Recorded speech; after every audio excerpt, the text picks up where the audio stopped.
আলোচনা করার যেহেতু সুযোগ পাইনি, আজকে আমরা রাজ্যের সমস্ত জনগণের অবগতির জন্য আমরা সেটা বলার চেষ্টা করব যে মাইনরিটি ওয়েলফেয়ার ডিপার্টমেন্টে আরেকটা আমরা উন্নয়নের বিভিন্ন ডেভেলপমেন্টের কাজ করে থাকি, যেমন PMJBK এই প্রকল্পের মাধ্যমে বিগত বা বর্তমান অর্থবর্ষে আমরা প্রায় 17 কোটি উপর আমরা স্যাংশন পেয়েছি, সেটাও কাজ চলছে এবং আগামী অর্থবর্ষের জন্য সেটা বরাদ্দ রেখেছে প্রায় 20 কোটি উপর। আজকে যে PMJBK যে প্রকল্পের মাধ্যমে বিভিন্ন কাজ চলছে, সেটাও আমাদের বিশেষভাবে প্রায় 50% ওয়ার্ক সেটা আমাদের জনজাতি এলাকার দেশের মধ্যেও পড়ে। বিভিন্ন জায়গাতে প্রায় হোস্টেলের কাজ চলছে এবং মার্কেট স্টলের কাজ চলছে এবং বিভিন্ন জায়গাতে বিভিন্ন ধরনের কনস্ট্রাকশন ওয়ার্ক হয়।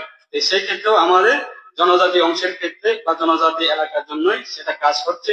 এবং বর্তমানে আমাদের রাজ্যের মাননীয় মুখ্যমন্ত্রী ওনার সহযোগিতায় আমরা জানি আমাদের দক্ষিণ ত্রিপুরা জেলাতে একটা আমাদের প্রাইভেট ইউনিভার্সিটি রয়েছে।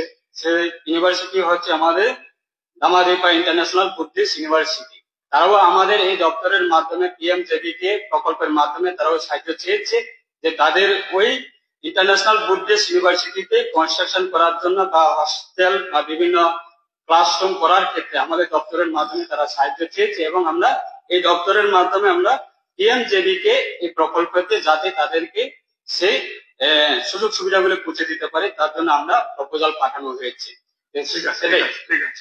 তৃতীয় দৃষ্টি আকর্ষণীয় নোটিশ উত্থাপন করেছেন মাননীয় সদস্য শ্রীমতী নন্দিতা দেববর্মা রিয়াং মহোদয়া।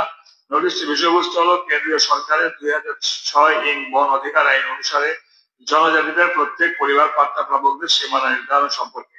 এখন আমি উক্ত দৃষ্টি আকর্ষণীয় নোটিশ বিবৃতি প্রদানের জন্য বন দপ্তরের ভারপ্রাপ্ত মাননীয়